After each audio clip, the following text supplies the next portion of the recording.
So let's look at scenario 1. John and Mary both had several careers during their working life. Mary was a school teacher who put money into a 403(b) for several years. John worked for several professional firms and had a 401(k) at each. For a time, he was also self-employed and started a SEP IRA, self-employed pension. All of these accounts now are in 100% deferral, as Mary is only 63 and John is 65. They will not be forced by the IRS to take any distribution from any of these 4 retirement accounts until the age of 70 and a half years old. John and Mary live very comfortably on Mary's pension and John's Social Security check, and they're enjoying watching their IRAs, 403(b)s, and other pre-tax accounts grow and not needing additional income. However, in this scenario, there's a false sense of security.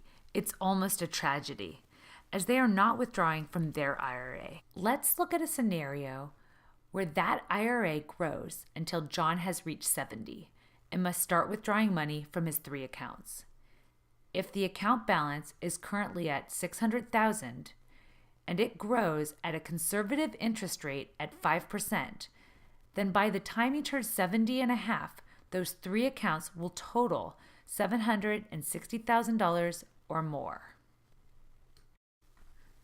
Now let's say John simply says we do not need income, so we are always going to take the minimum amount, only the amount the IRS forces us to take, the required minimum distribution, or RMD, at age 70 and a half. His RMD, which is the required minimum distribution that the IRS forces him to take, would be approximately $27,738.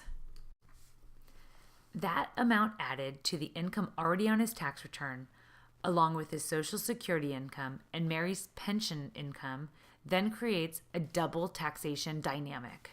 Why? Because Social Security is only not taxed up to a threshold. Then it becomes taxable.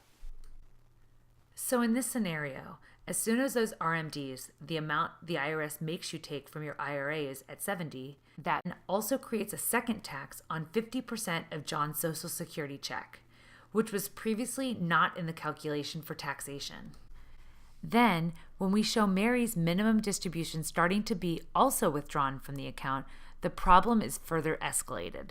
John's RMDs have gotten slightly larger every year because that is the requirement by the IRS. Mary's RMDs have just started based on the assumptions we've been looking at, which again are conservative.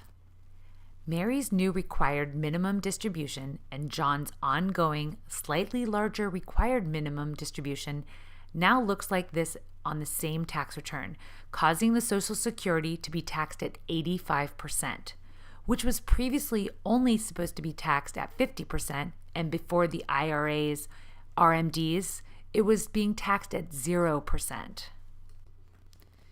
And again, John and Mary don't need this money to sustain the lifestyle in which they are accustomed. They view this money as their hard work, their emergency fund, their old age fund, and ultimately, if they're successful at avoiding home care or nursing home expenses or other financial pitfalls, this money is going to their children and grandchildren. In their mind, this is hopefully mostly inheritance. So the problem that Mary and John have is that their IRA, although they earn the money over their lifetime of working and they set it aside, has always felt like it is 100% owned by them. Many people feel this way. They look at their investment accounts as 100% their retirement fund. The IRS, however, does not feel that way. And this money was put away by John and Mary, and by you if you have a retirement account, with IRS rules. That rule is that they, the IRS, are a part owner of your account. However, how much the IRS owns of your retirement account depends on your planning and your behavior. If you're in the 0 bracket and you pull money out of your IRA, it is possible that you pull money out, expose it to the IRS as possibly taxed, and then the answer is no. You're in a low enough bracket. So even though you took money from your IRA, you do not owe a share to Uncle Sam. The point here is that many people feel their retirement account was the goal line, And that once they hit 62, 65, or whatever their target retirement age was, that was the finish line, and having enough in that retirement account to sustain their life was singularly their goal without considering how much of that the IRS would take in retirement.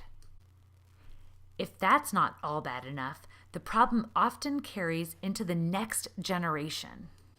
If you're 85 at death and your children are in their 60s, they're often in the highest earning years in their lives, then they should inherit your retirement accounts because of your passing.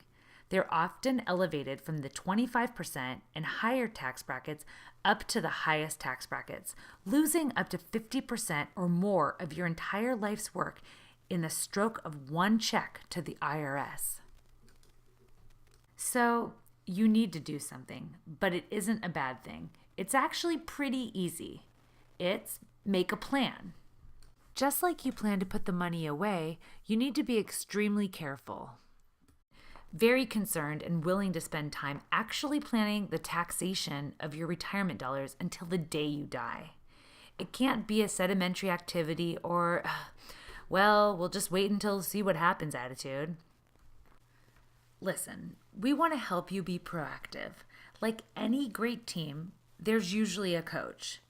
The coach is hired by the owner of the team, and the coach does the hard work under the supervision of the owner. Consider us your future tax planning coach. You're the owner.